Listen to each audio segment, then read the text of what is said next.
one half of Melanated Curves, and I'm here to talk to you today about how to become a nurse. Alright, guys, I am a registered nurse, and I have been for 4 years. Currently, I am working on my master's in family nurse practitioner.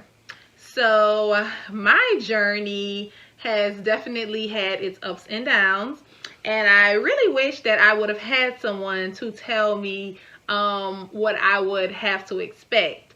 So from the information and experience that I have, I want to give that to you so you can be successful in your career to become a nurse. So anyone who's interested in nursing, who may be, in high school, who's interested, who may be in college, who's going through nursing, or who may, have gone to school and not really know what they want to do and ready to go back to school, this is the video for you. So basically, my story began where I did biology pre-med. I attended Dillard University for 4 years and did biology pre-med. I then graduated, and I was wanting to go to medical school, but I decided I didn't want to do medical school a little later on. But upon my path of discovery, I took the MCAT, and I didn't do well the first time, so I decided to do a master's program in biomedical sciences.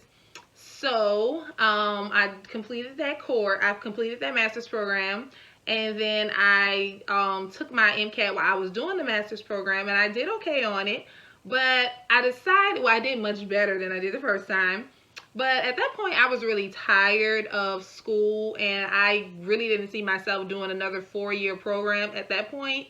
So I didn't want to pursue my medical career further, as far as medical school career further. So I worked for a little while. I thought about what I wanted to do. I was thinking about dental school. I was thinking about physician assistant. I was thinking about public health. I really didn't know what I wanted to do at that point, but I didn't give up. And so my sister, she's a nurse, and I started thinking about nurse practitioner. So I started doing my research and stuff like that, and I was just like, I really think nursing is my calling, because I really still love the human body, love the sciences, love, wanted to help people out and wanted to work in the medical field, but not necessarily be a doctor. So I felt like a registered nurse or a nurse practitioner would be the best bet for me. So I went on ahead, and I had already taken basically most of my prereqs for nursing school with my 4-year degree, my 4-year biology degree, and my anatomies with my biomedical sciences degree, because it was a concentration in anatomy. So I went on ahead, I took my TEAS test, I applied for a nursing school, and I got in. But little did I know that this was going to be a very turbulent 2 years of my life. So now I get to the point of where I will talk about what you have to do to be successful for nursing school. So the first thing you have to really do is to buckle down and get ready to study. And when I say study, I'm not saying that you're studying with the TV on, or you're studying while you're watching TV, or you're doing you're pulling all-nighters and thinking you're going to pass tests. No, studying in nursing school is a very regimented thing where you're going to have to study daily. And I would say, to be realistic, you're probably going to study between 3 to 5 hours a day. And that's just realistically. You're going to, in nursing school, you're going to have a test every week. It's going to depend whether it's med-surg, whether it's pharmacology, whether it's patho, when you're taking psych, whether it's psych, whether it's mother, baby, peds, either or, you're always going to have a test once a week. And so you're going to want to have a very regimented study schedule. And what I would also suggest is finding a group of people to study with. That is very, very important, because what happens with study groups is that one person might not know something where another person will know. So one person will bring one thing to the group, another person will bring another thing to the group, a third person will bring a third thing to the group, and we all combine knowledge and study together. You're getting something from this person that you didn't have before. You're going, then after that, studying, and you can be successful on the test. So that's the first thing, is definitely having that regimented study schedule and to get with a study group. The second thing with nursing school is to figure out how you learn. So a lot of people do not know how they learn, and they don't get that strength, and that's how they aren't successful. So there are a lot of people who are auditory learners, while they can hear something and remember it. Some people are visual, where they take notes, they draw, they have to see it in front of them. I'm someone like that. I have to take a lot of notes, and that's the way I get the information. Some people, and also auditory people, they're good with able to like recording a lecture and listening. Then they can come back, take notes, and you know, go from there.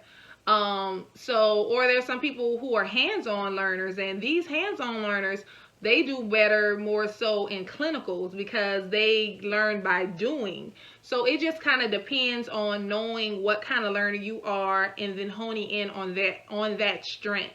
So definitely try to figure out what kind of learner you are. Okay, so that's the second thing. So one is a regimented study schedule. Two is to figure out what kind of learner you are. Third is try not to work during nursing school. I unfortunately did not have the pleasure of not being able to work during nursing school, because what happens is if you get a second bachelor's degree, that means that financial aid, you use a lot of your financial aid the first bachelor's degree. So they're not going to give you a whole bunch of financial aid because they figure, oh, you should have figured it out the first time. So they decide not to try to give it to you. So anyways, that's what happened, and I was only able to get $12,500 a semester when I was doing my second degree. And also I was out of state. I came from out of state because I was a resident of Mississippi at the time, because I was living in Mississippi before I went to nursing school in Georgia, and I had to pay out of state fees, so that made tuition much higher. So that was a factor. So I did have to work, and I worked in a pharmacy, which was really good. Okay, and because when I took pharmacology, that helped me because I knew a lot about the medicine. So I would say do not work while you're in nursing school, but if you do have to work, these are the jobs that you should work. One, a nursing aide. Now everyone can't do a certified nursing aide, because sometimes you have to do like 3 to 6 months program to become certified. We all can't do that. But what you can do is you can work as a nurse extern, and that's basically where you go to the hospital, you're trained, you go through orientation, and you work right with the nurse. So you can do that 2 times out of the week or something like that, or 3 times out of the month, whichever way your schedule works. And this is where you're shadowing a nurse, seeing her pass out meds, seeing her interact with her patients, seeing how the hospital works, or be it if you're at a nursing home, seeing how it works.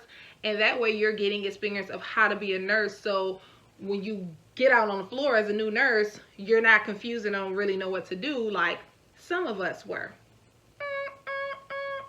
So that's one job you can do. Another one is you can do a nursing assistant, where you can work as a nursing assistant at a nursing home, and you know, learn hands-on. You're able to ambulate with patients, feed patients, change linen, seeing medication administration, probably learning how to do some techniques such as like enemas or feeding, tube feedings, things of that nature. So nursing assistant is good, and a lot of times if you do work as a nursing assistant in nursing school, the nursing home can certify you as a nursing assistant, so you can get your CNA. Another thing you can do with another job you can do while you're in nursing school is a sitter, and I did do that, where you sit with the patient, and when you're sitting with the patient, you can do things such as vital signs. You can give the patient medication. You can learn how to turn the patient, ambulate with the patient, do range of motion exercises, different things like that. So those were some of the things that I did while I was in nursing school. I did sitting, and also I worked in a pharmacy, like I said previously, where I learned a lot about medication, and I learned about different things with insurance, different things with the doctor's office. So those are some of the things that I did do. So that is definitely a good idea if you have to do it in nursing. If you have to work while you're in nursing school, those are the best jobs to do. But if you unfortunately can't, you still have to make ends meet. You still have to pay bills. So if you do have to work, work. But like I said, you want to make sure you carve out time to study. So the next thing to do, I would say, with nursing schools to be successful is to be hands-on in clinicals, people. I cannot stress that more. Being hands-on in clinical is so important, because the thing about it is that in clinics, this is what you're going to be doing when you get out of school as a nurse. And I mean, I understand there's the book, the book says this, the book says that, but when you're in front of that patient knows nothing about that book, knows nothing about how things are supposed to be. This is real life, so you need to get that real life experience. So I say all that to say this: when you go to clinicals, you want to find a nurse. Do not be shy and say, is there anything I can help with? If that patient needs water, bring that patient water. If that patient needs to be turned, turn that patient. If that patient needs to be clean, clean that patient. If they need linens or towels or a shower or anything, do that. You want to see and do as much as possible. I was really fortunate enough when I was doing my clinicals, where we would go to different rotations in the hospital while we were doing our clinicals. So one week we might be in the OR looking at a surgery. Another week we might be in the we never went to the ICU. We might be in PACU. Another week we might be in the beginning of the admissions part of the OR, where they're starting the IVs. Things of that nature. Another week we might be in wound care, seeing wound changes and stuff like that. So you want to participate in everything you can do. You want to shadow that nurse. If the nurse allows you to give meds, give meds. If they allow you to start an IV, go in there and start that IV. Do not be scared, because you don't have a license yet. You're working on a nurse's license, so there's no way you can lose your license at that point. So if you're able to do it, if they give you the green light, do it, because there's a reason for it. There's a purpose. So definitely going ahead and be very hands-on in clinicals. Do not be shy. Do not be afraid. Of course, be safe. Ask questions if you have to, but definitely be hands-on. The next thing I would suggest is joining like a nurses honor society or something like that while you're in nursing school, because these organizations have a wealth of information if you do need them once you become an RN or a nurse, anything like that. It can help. It can be a networking process. Definitely it looks great on a resume. So definitely just trying to join like a nurses honor society, things like that will definitely go a long way and help you out. The next thing you want to do while you're in nursing school is to network with the nursing department, the people who work there. Speak with your teachers. Talk to your teachers. These people are here for you. These are the people who you need to go to if you need assistance with studying, if there's something you don't understand, if you need to vent, if just anything. These are the people who are there to help you. So make sure you utilize them, because they are a source of information. They are there to help you, to get you along the way. I know I was always in my one of my teacher's office that taught pharmacology. I was always in her office. Can you tell me what I need to study? Can you tell me what I need to focus on? Can you tell me what's important? Can you tell me how you would study for this test? Or how did you study for a test? They will tell you. It's not like you're cheating on a test or anything like that. You're just trying to get, because these are the people who are making your test. So they're going to tell you, okay, this is probably what you need to focus on, or this is what you need to read, or this is how long you need to be studying in a day. So definitely utilize your nursing instructors, because they will definitely help you out. Okay. So those are some of the main things that will allow you to be successful in nursing school. I mean, I'm not saying that it will not be hard or anything like that, but it will definitely guide you along the way and make it easier for you, because like I said, there's so much that you don't expect and don't know once you hit nursing school, and it's so much easier to be prepared or to talk to someone who has gone through nursing school or something like that. So for all who's out there who's watching, I'm going to leave my information in the description box as far as my email, where you can contact me. And if you have any questions as far as how to study for the NCLEX, how, study tips for nursing, different books that are helpful, things like that, definitely email me, or you can even message me on Instagram. If you can follow us on Instagram, DM me. I have all types of information, and I definitely don't mind helping. So you can use me as a resource. I'm all about empowering, uplifting, motivating, and seeing the next person make it so we can all have a seat at the table, okay? So it's not about me just getting on and everybody else being like, oh, whatever. No, come along for the ride. Let's do this together, okay? Let's network and let's make some money together, okay? So definitely. And also, okay, so once we got through nursing school, right? We passed, we graduated, we're like, whoa, we're nurses. No, you're not a nurse yet. You have to pass that NCLEX, okay? So let me tell you about the NCLEX. Don't listen to anything you've heard about that NCLEX. Do not listen to the people talking about, oh my God, it's so hard. Oh my God, you're going to get those questions, the select all that apply. That's going to be 80% of the test. Do not listen to them.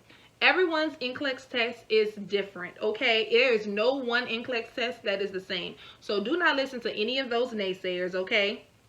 I was so nervous before I took my test. I studied for 3 months because I felt like once I got out of nursing school, I was like, I don't know anything. Oh my God. But guess what? I went on ahead and I studied because I still had to work. I still was doing my pharmacy job. I had to work. So what I went on ahead and did was I was like, I'm going to study for this test. I want to make sure I study. So I studied for 3 months, and I studied every day, and I studied for at least 4 to 6 hours a day. Every single day I studied.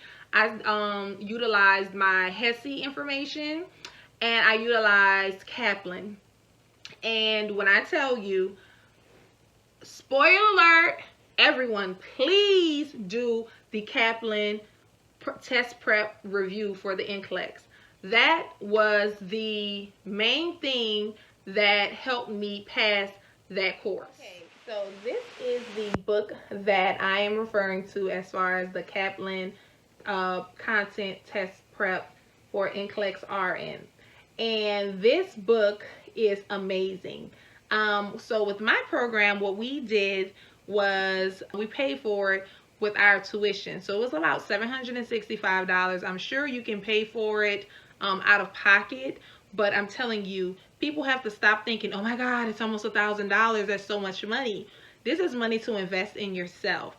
People invest in eyebrows, in hair, in these wigs, stuff like that, and you're paying much more money in the long run. So for $765, don't quote me, but that's how much it was with when I looked at my tuition breakdown for my Kaplan prep course. And that's not a lot of money to pass the NCLEX, because you're going to be making way more than $765. I mean, your first check is going to be way more than $765 if you work it right. So, your first check as an RN. So, that's nothing. So basically, with this course is what we had a week of a instructor come and basically teach us. No, we had about, it was like I want to say it was like 3 days where they came and they talked to us and they taught us and they went over content and they went over strategies and stuff like that. Well, before we took the course, we did a test, and then after the course we did a practice test.